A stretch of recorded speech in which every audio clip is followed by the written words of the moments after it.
les héritiers du grand roi, shalom, shalom. Que la grâce et la paix du Seigneur soient avec vous. En fait, ce matin, nous sommes là pour vous communiquer cette parole qui libère, la parole qui restaure, c'est cette parole qui donne la vie. Prions le Seigneur. Notre Père, nous voulons transmettre ta parole. La Bible nous dit que c'est poussé par le Dieu que les apôtres ont parlé de ta part. Ce matin, nous voulons communiquer ta parole à ton peuple, que le Saint-Esprit, lui qui est capable de communiquer, de transmettre, de convaincre cette parole dans la vie de tout et chacun. Seigneur, bénis ton peuple qui va nous écouter en ce moment. Bénis aussi cette parole au nom de Jésus. Amen. Bien-aimés, notre texte de ce matin se trouve dans le livre de Philippiens, épître de Philippiens, chapitre 3. Épître de Paul aux Philippiens, chapitre 3, versets 12 à 14. Je lis au nom de Jésus. La Bible dit ceci. Ce n'est pas que j'ai déjà remporté le prix ou que déjà atteint la perfection, mais je cours pour attacher de les saisir, puisque moi aussi j'ai été saisi par Jésus-Christ. Frère, je ne pense pas l'avoir saisi, mais je fais une chose, oubliant ce qui est en arrière et me portant vers ce qui est en avant. Je cours vers le but pour remporter le prix de la vocation céleste de Dieu en Jésus-Christ. Notre petit sujet que nous voulons partager ce matin, c'est courir d'une manière à remporter le prix. C'est ça notre sujet que nous voulons partager. Bien-aimés dans le Seigneur, quand l'apôtre Paul dit « courez d'une manière à remporter le prix », lui étant une personne qui a vécu dans un monde où le sport était très développé, l'apôtre Paul fait allusion à un athlète qui court, sa pensée ou sa vision sera focalisée sur le trophée qui est placé devant lui. Il doit courir avec une détermination pour remporter le trophée ou la coupe qui est placée devant cet athlète.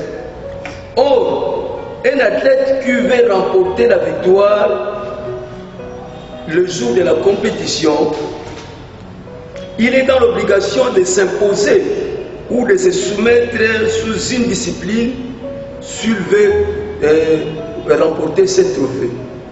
Ce matin, je vais vous donner quelques éléments qui peuvent aider un athlète de bien courir pour avoir ce trophée qu'il est en train d'envisager. Quelles sont les disciplines qu'un athlète doit appliquer?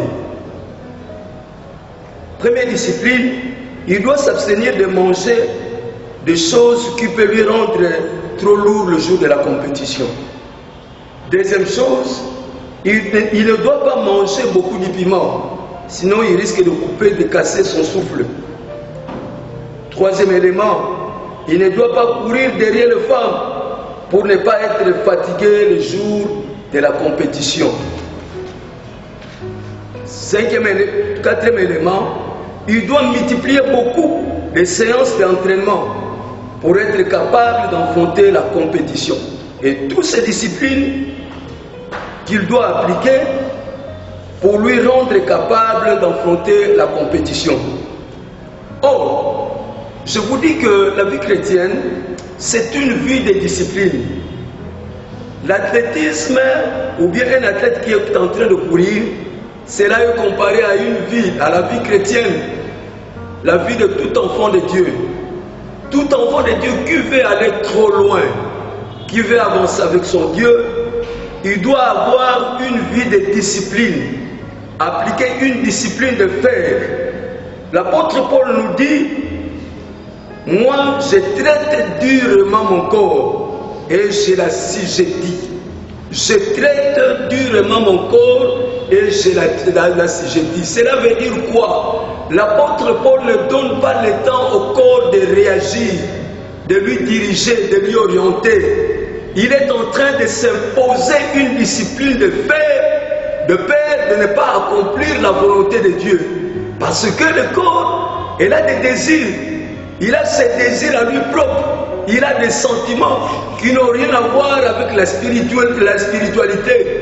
Et s'il va accomplir les désirs de la chair de son corps, il risque de raccourcir sa vie spirituelle pour que la personne ne puisse pas avancer. Donc l'apôtre Paul dit, j'impose une discipline, je domine mon corps, c'est moi qui dois donner des injonctions, c'est moi qui dois donner des directives au corps, et le corps doit accepter. Moi je ne peux pas me soumettre sous les obligations du corps, mais c'est le corps je dois soumettre mon corps sous mes obligations, et ces obligations ce sont des obligations spirituelles. Donc nous sommes dans l'obligation. Si nous voulons avancer avec Dieu, nous sommes dans l'obligation d'avoir une discipline de fer pour que nous avançons avec Dieu ensemble. Aussi longtemps que nous avons, il y a un trophée, il y a une coupe qui nous est réservée. Cette coupe, ce n'est rien que le royaume des cieux que nous attendons. Cette promesse, c'est une promesse pour tous les chrétiens qui aspirent un jour d'entrer dans le royaume des cieux. Un chrétien doit être un homme discipliné. Je vais vous donner quelles sont ces disciplines qu'un enfant de Dieu doit appliquer pour entrer dans le royaume de Dieu ou bien pour avancer avec son Dieu.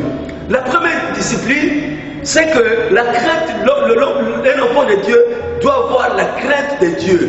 N'est-ce pas? Il est écrit dans la parole de Dieu, la crainte de Dieu est le commencement de la sagesse. C'est lui qui veut progresser, c'est lui qui veut marcher ensemble avec Dieu, c'est lui qui veut avancer avec Dieu. Il doit avoir une vie de discipline, il doit traiter, il doit fuir les péchés, abandonner les péchés, se séparer des péchés. La Bible dit que la main de Dieu n'est pas courte, ni son oreille n'est pas trop dure pour nous entendre, mais ce sont au contraire nos péchés qui nous séparent, qui nous éloignent de Dieu. Le péché nous sépare de l'Éternel. Le péché fait que la main de l'Éternel ne puisse pas agir dans le corps de tout et chacun. Donc, le péché, ça nous rend très lourd pour notre avancement, pour notre réussite, pour le progrès de la vie spirituelle dans la vie de tout et chacun.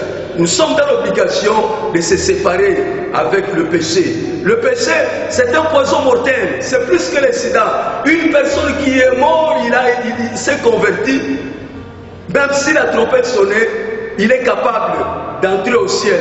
Mais contrairement à une personne qui est morte dans le péché, donc la personne va aller tout droit dans l'enfer. Je vous dis, d'ailleurs le péché, de séparer les péchés. Les péchés, il y en a beaucoup. La cupidité, la haine, la jalousie, l'hypocrisie, les mensonges, l'impudicité, le vol, la jalousie, les séparations, les partis pris. Toutes ces listes, ce sont des péchés que nous, les enfants de Dieu, nous sommes dans l'obligation d'avoir haine, de se séparer avec le péché. La deuxième chose, c'est la lecture de la parole de Dieu ou lire la Bible. Nous sommes dans l'obligation de lire la parole de Dieu chaque jour.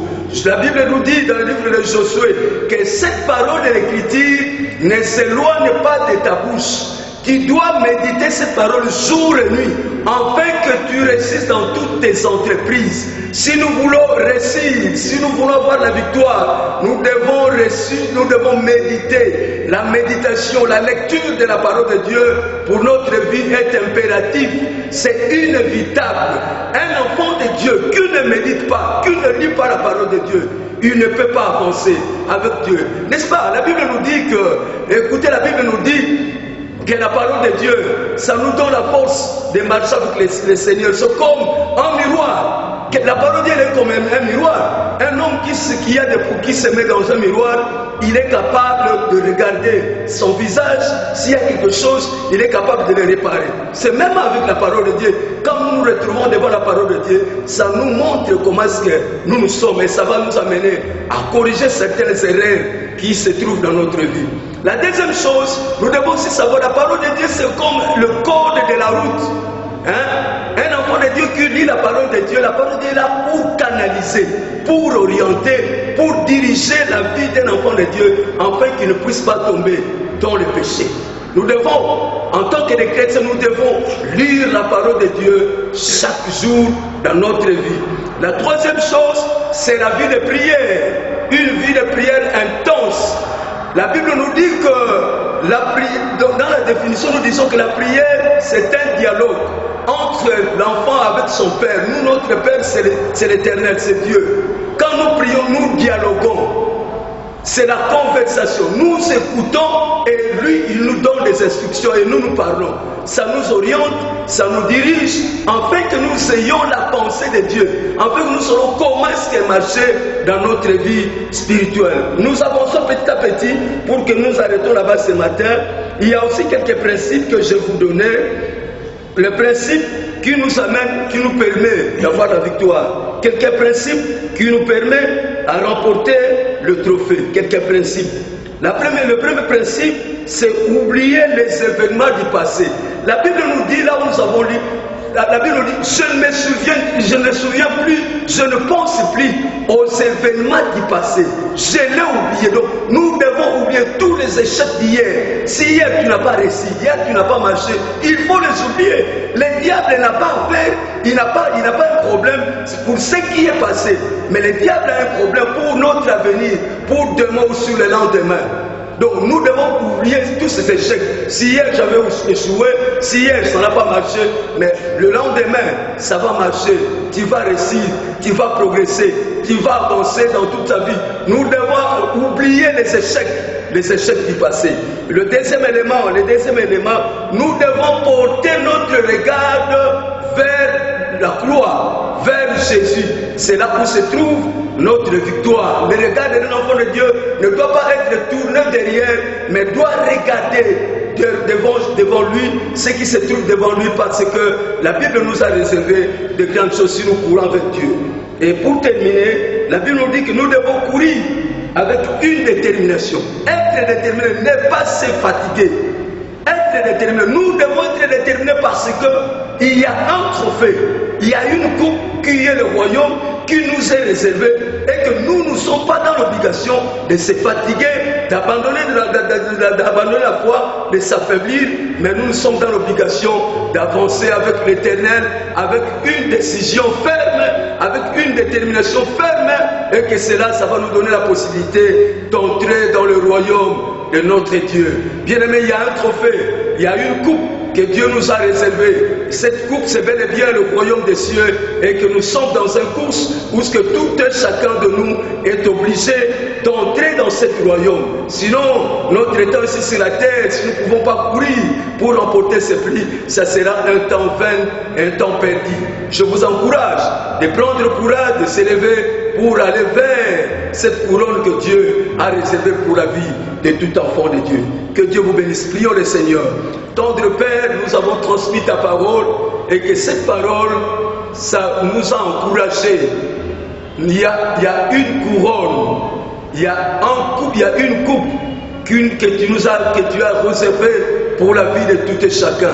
Et que nous sommes dans l'obligation de courir pour remporter ces prix. Donne-nous la force, donne-nous du courage, et que nous soyons des chrétiens disciplinés, que nous puissions se soumettre dans une discipline qui va nous aider à remporter la victoire. Bénis le message de ce matin, bénis aussi ton peuple, au nom de Jésus. Nous avons ainsi prié, nous te disons Amen. Petit, tu as la dernière année.